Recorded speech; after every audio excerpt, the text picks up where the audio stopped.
क्या पुलवामा के आवाम को इंटरनेशनल सियासत चाहिए? क्या पुलवामा के आवाम को खाली अपना वोट देने के बाद सोशल मीडिया के जरिए विकास दिखाना जा रहा है? कब्रिस्तान का रास्ता दिखाने वाली जमात है वो people's democratic party. Burning issues है पुलवामा के, वो अभी हल नहीं हुए हैं। काफी मुश्किलात का सामना करना पड़ रहा है। उस चीज को लेके वो आगे क्यों नहीं आ रहा है? उस पर इंक्वायरी कीजिए कि अगर लैंड अवेलेबल है, मिनी सेक्रेट क्यों नहीं बन रहा है? इस तरीके से एक क्रिटिकल सिचुएशन रहा है 10 साल को लेके। 10 साल के बाद चुनाव हुआ, अलायंस का जो मैनिफेस्टो है उस पर धीरे धीरे काम होता है। हमारे जो क्रिटिकल जो कुछ इश्यूज थे, जिसमें एकेडमिक सेशन का अगर आपको याद होगा वो बड़ा एक मुद्दा था, उसको इंप्लीमेंट कराया सरकार ने। उसी तरीके से एज फैक्टर को लेके जिस तरीके से इश्यूज आ रहे थे उस चीज को भी सरकार ने वादा करके वो निभाया।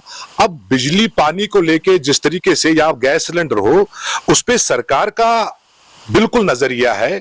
जिस तरीके से उसने मैनिफेस्टो को तैयार करके पुलवामा के अवाम को एतमाद दिया कि इन इश्यूओं का जो मसला है वो हम टेकअप करेंगे और विद इन जीत हासिल करने के बाद मैं बिल्कुल इन चीजों को मद्देनजर रखते हुए इन मसाइल का हल निकालूंगा। कहां है? क्या पुलवामा के आवाम को इंटरनेशनल सियासत चाहिए? क्या पुलवामा के आवाम को खाली अपना वोट देने के बाद सोशल मीडिया के जरिए विकास दिखाना जा रहा है? जनाब, पुलवामा की सरजमीन एक सियासी सरजमीन रहा है। यहां पे भी स्टलवार्ट लीडर्स रहे हैं। इनका विजन जो है, सेल्फ रूल की बात आज नहीं हो रही है, आज सोशल मीडिया की बात हो रही है।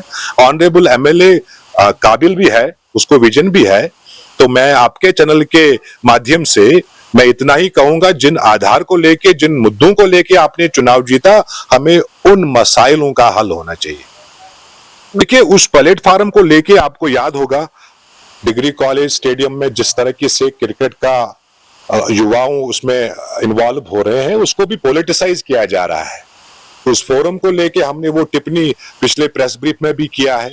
लेकिन नौजवानों को इस्तेमाल करने में अगर किसी जमात को आप क्रेडिट दे रहे हैं, वो यही जमात है, पीपल्स डेमोक्रेटिक पार्टी।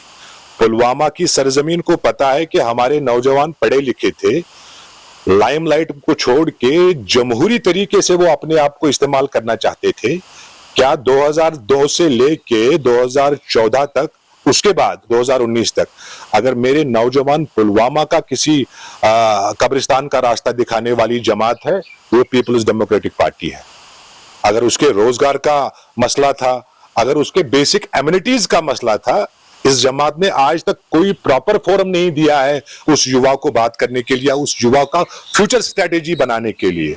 लेकिन मोटे तौर पे मैं ये कहूं, हमारे जो बर्निंग इश्यूज है पुलवामा के, वो अभी हल नहीं हुए हैं। मेरे अवाम जो है अभी इंसाफ की ओर बात कर रहे हैं कि जनाब, हमने जमहूरियत पे भरोसा किया था, हमने जमहूरी तौर से वोट दिया था, हमें वो इंसाफ नहीं मिल रहा है। मिनी सेक्रेट की मांग है, डीसी ऑफिस के अपोजिट में लैंड अवेलेबल है, आज किनके पास है वो सवाल भी है। क्या मुख्तलिफ जो महकमे हैं उनको बॉर्डर लाइन पे रखा गया है? अवाम को काफी मुश्किलात का सामना करना पड़ रहा है। उस चीज को लेके वो आगे क्यों नहीं आ रहा है? तो ये सवालात काफी हैं और मैं आपके चैनल के माध्यम से एडमिनिस्ट्रेशन से और ऑनरेबल एलजी से गुजारिश करता हूं कि डीआईसी का जो हमारा बड़ा मुद्दा है उस पर इंक्वायरी कीजिए कि अगर लैंड अवेलेबल है, मिनी सेक्रेट क्यों नहीं बन रहा है उधर।